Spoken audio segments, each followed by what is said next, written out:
নমস্কার বন্ধুরা, কৃষক বন্ধু প্রকল্পে আবেদনের জন্য এই 2025 সালে আপনি কোথা থেকে ফর্মটা ডাউনলোড করবেন এবং সঠিক নিয়মে কীভাবে ফর্মটা ফিল আপ করবেন এবং যদি আপনার এই ডকুমেন্টগুলো থাকে তাহলে কিন্তু আপনি 10,000 টাকা করে পাবেন। আজকের ভিডিওর মাধ্যমে বিস্তারিত আলোচনা করব কোথা থেকে ফর্মটা পাবেন, কিভাবে ফর্মটা ফিল আপ করবেন এবং কি ডকুমেন্ট চাই কৃষক বন্ধু এর জন্য। তাই ভিডিওটা প্রথম থেকে শেষ পর্যন্ত অবশ্যই দেখুন, তাহলে সম্পূর্ণটা বুঝতে পারবেন। ফার্স্ট অফ অল আপনারা এখানে দেখতেই পাচ্ছেন যে পশ্চিমবঙ্গ সরকার কৃষি বিভাগ দুয়ারে সরকার 7তম সংস্করণ কৃষক বন্ধু নতুন প্রকল্প, যে আমি এখানে আপনাদের কাছে অফিসিয়াল নোটিশটা কিন্তু ওপেন করেছি, যেইখানে কিন্তু এখানে লেখা আছে পশ্চিমবঙ্গ সরকারি কৃষি বিভাগে 1 জানুয়ারি 2019 কৃষক বন্ধু প্রকল্পের মাধ্যমে চাষ শুরুর আগে আর্থিক সহায়তা প্রদান করে কৃষিকে আরও লাভজনক ও কৃষকের অকাল মৃত্যুতে তার পরিবারের আয় সুরক্ষিত করার উদ্যোগ নেয়। অর্থাৎ বন্ধুরা, আপনাদের কিন্তু এই যে নোটিশটা কিন্তু অনেক বড় আছে এবং নোটিশটা যদি আপনারা ডাউনলোড করে নিচের দিকে স্ক্রল করেন তাহলে কিন্তু আপনারা এটার ফর্মটা পেয়ে যাবেন, আবেদনের ফর্মটা।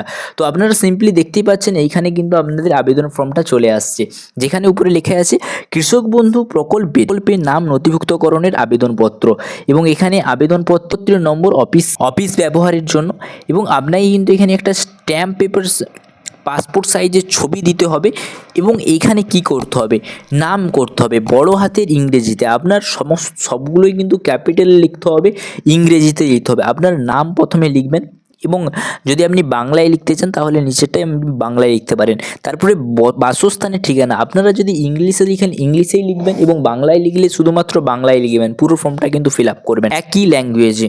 তারপরে আপনাদের গ্রামের নাম, গ্রাম পঞ্চায়েতের নাম লিখবেন, আপনাদের পোস্ট অফিসের নাম, ব্লকের নাম এবং থানা, জেলার পরে আপনাদের এখানে পিনকোড নম্বর লিখবেন, পিতা বা স্বামীর নাম লিখবেন, আপনাদের জন্ম তারিখ কত সেটা কিন্তু দেবেন এবং বয়স কত সেটা দেবেন, আপনাদের লিঙ্গ কি সেটা দেবেন, পুরুষ মহিলা যেটা খুশি সেটা দেবেন আপনাদের যেটা, এবং আপনাদের এখানে শ্রেণী সাধারণ, তপশিলি, উপজাতি, তপশিলি, উপজাতি যেই আপনাদের শ্রেণী সেটা দেবেন, কৃষকদের ধরন সেটা দেবেন, মোবাইল নম্বর আপনারা দেবেন, বিকল্প মোবাইল নম্বর অর্থাৎ আদার্স কোনো যদি অল্টারনেটিভ মোবাইল নম্বর থাকে তাহলে দেবেন, না থাকলে দেওয়ার দরকার নেই। নেক্সট আছে আধার কার্ডের নম্বর কিন্তু এখানে দিতে হবে, এটা কিন্তু আবশ্যিক বলে লেখাই আছে পাশে। ভোটার কার্ডের নম্বরটাও কিন্তু আবশ্যিক, অর্থাৎ এটা দিতেই হবে। নেক্সট নিচের দিকে আসলে আপনি দেখতে পাবেন কৃষি জমির তথ্য, অর্থাৎ এখানে কিন্তু আপনার কৃষি জমির কিছু তথ্য কিন্তু এখানে চাইছে, যেখানে ক্রমিক নম্বর, জেলা, ব্লক, মৌজা, জেএল নম্বর, খতিয়ান নম্বর, চাষযোগ্য জমির পরিমাণের একর। অর্থাৎ আপনার ক্রমিক নম্বরে এখানে 1, 2 করে কিন্তু আপনারা দিতে পারেন, আপনাদের জেলার নাম দেবেন, ব্লকের নাম দেবেন, কোন মৌজায় পড়ছে, জেএল নম্বর কত, আপনাদের খতিয়ান নম্বর, সেইগুলো কিন্তু সম্পূর্ণ দলিলে কিন্তু লেখা থাকবে এবং এখানে আপনাদের চাষযোগ্য জমির পরিমাণ অর্থাৎ কত একরে কিন্তু চাষ করছেন সেইগুলো লেখা থাকবে। নিচের দিকে আসলে আপনি দেখতে পাবেন মোট চাষযোগ্য জমির পরিমাণ একরে, কিন্তু এটা আপনাদেরকে লিখতে হবে। একটু নিচের দিকে আসলে আপনারা দেখতে পাবেন এখানে ব্যাংকের তথ্য, অর্থাৎ আপনাদেরকে এখানে ব্যাংকের তথ্য ফিল আপ করতে হবে, যেমন আপনার এই ব্যাংক অ্যাকাউন্ট অনুযায়ী তার নাম, ব্যাংক অ্যাকাউন্টের নম্বর, আইএফসি কোড, ব্যাংকের নাম, ব্যাংক ব্রাঞ্চের নাম এবং এখানে অ্যাকাউন্টের ধরন, অর্থাৎ আপনার ব্যাংকটা কি কারেন্ট অ্যাকাউন্ট না সেভিং অ্যাকাউন্ট সেইটা দিতে হবে। ব্যাংকে সংযুক্তি নথি, ব্যাংকে পাসবই ফটো সহ বাতিল চেক যে কোনো কিন্তু আপনাকে দিতে হবে। নিচের দিকে আপনার নমিনিটা কিন্তু দেখতে হবে, ফিল আপ করতে হবে মনোনীত ব্যক্তির তথ্য, যেখানে আপনাদের নমিনি কে থাকবে, নমিনির নাম, তার পিতার নাম, আবেদনকারীর সাথে তার সম্পর্ক কি, তার জন্ম তারিখ কত, নমিনির অভিভাবকের নাম কি এবং এইখানে কিন্তু আপনারা এটা পূরণ করতে পারেন। নিচের দিকে আসলে আপনারা দেখতে পাবেন যে আবেদনপত্র নম্বর, এটা কিন্তু অফিস ব্যবহার করবে, এখানে কিন্তু আপনাদেরকে কিছু করার দরকার নেই এবং আবেদনকারীর নাম দেবেন, স্বীকৃত আইডি নম্বর দেবেন, তারিখটা কোন তারিখে আবেদন করছেন সেইটা দেবেন এবং নিচের দিকে আসলে এখানে দেখতে পাবেন অ্যানেক্সারি IA কৃষক বন্ধু নতুন প্রকল্পে আবেদন করার জন্য স্বঘোষণাপত্র, অর্থাৎ এখানেও কিন্তু আমি যিনি আবেদন করছেন তার নিজের নাম, তার স্বামী বা পিতার নাম, গ্রাম পঞ্চায়েত, ব্লক, থানা দেবেন। এত দ্বারা ঘোষণা করছি যে আমি মালিক, নথিভুক্ত রায়তার, নথিভুক্ত বর্গাদারের ভাগচাষী ও ওয়াসিনা হিসাবে কত একর চাষযোগ্য জমি চাষ করছি সেটা কিন্তু এখানে দেবেন এবং যেটি প্রযোজ্য সেটিতে কিন্তু আপনি এখানে টিক দেবেন। অর্থাৎ এখানেও কিন্তু আপনার ব্লক, মৌজা, জেল নম্বর, খতিয়ান নম্বর, দাগ নম্বর কিন্তু দিতে হবে।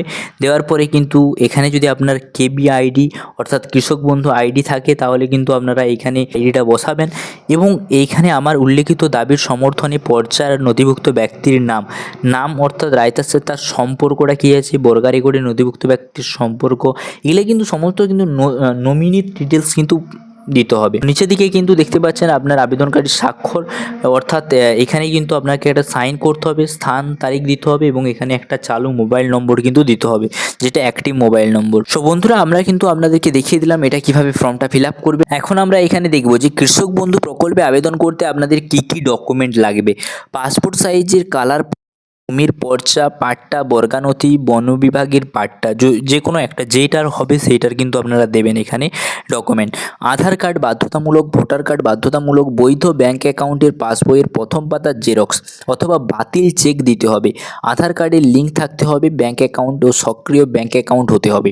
ব্যাঙ্ক অ্যাকাউন্ট এবং আধারের সাথে সংযুক্ত মোবাইল নম্বর দিতে হবে, এটা কিন্তু বাধ্যতামূলক। কৃষক বন্ধু নতুন প্রকল্পের মাধ্যমে কৃষকরা 1 একর কিংবা তার বেশি জমি দিয়ে আবেদন করলে সর্বাধিক বছরে 10,000 টাকা পেয়ে থাকে। 1 একরের কম জমি থাকলেও সর্বনিম্ন 4,000 টাকা করে পেয়ে থাকে বছরে। কৃষক বন্ধু প্রকল্পের টাকা দুটো কিস্তিতে সমান ভাগে ভাগ করে দেওয়া হয়। একটি কিস্তিতে কৃষকরা পেয়ে থাকেন খরিফ মরশুমে আর অপর কিস্তি পেয়ে থাকেন তারা রবি মরশুমে। অর্থাৎ আপনাদের যদি 1 একরে বেশি জমি থাকে তাহলে কিন্তু আপনারা বছরে 10,000 টাকা করে পাবেন, দুবার পাবেন, একবার 5,000 আরেকবার 5,000। এবং আপনাদের যদি 1 একরের নিচে জমি হয়ে থাকে তাহলে কিন্তু আপনারা বছরে 4,000 টাকা করে পাবেন, একবার 2,000 আর একবার 2,000, অর্থাৎ এখানে আপনারা 4,000 টাকা করে পাবেন। এবং কৃষক বন্ধু প্রকল্পে আবেদন করার পর সেই আবেদনের স্থিতি অনলাইনে যাচাই করতে পারবেন। আমরা যেইগুলো বলে দিয়েছি সেইগুলো স্টেপ বাই স্টেপ ফলো করুন এবং আমিও দেখিয়ে দিচ্ছি কীভাবে সেখানে স্ট্যাটাসটা চেক করবেন। প্রথমে আপনার এই অফিসিয়াল ওয়েবসাইটে ভিজিট করতে হবে, আমি ভিজিট করে দেখিয়ে দেবো আপনাকে। তারপরে কিন্তু আপনার ওই নথিভুক্ত কৃষকের তথ্য এইটাতে ক্লিক করতে হবে। পরবর্তী পেজে আধার কার্ডের নম্বর কিংবা ভোটার কার্ডের নম্বর উল্লেখ করে চেক করতে হবে। যদি অ্যাপ্রুভ হয়ে যায় তাহলে নিচে সমস্ত কিছু দেখতে ও জানতে পারবেন। অর্থাৎ আমি কিন্তু ডেসক্রিপশানে লিঙ্কটা দিয়ে দেবো, সরাসরি সেই লিঙ্কে ক্লিক করে কিন্তু আপনার ওয়েবসাইটে ভিজিট করতে পারবেন।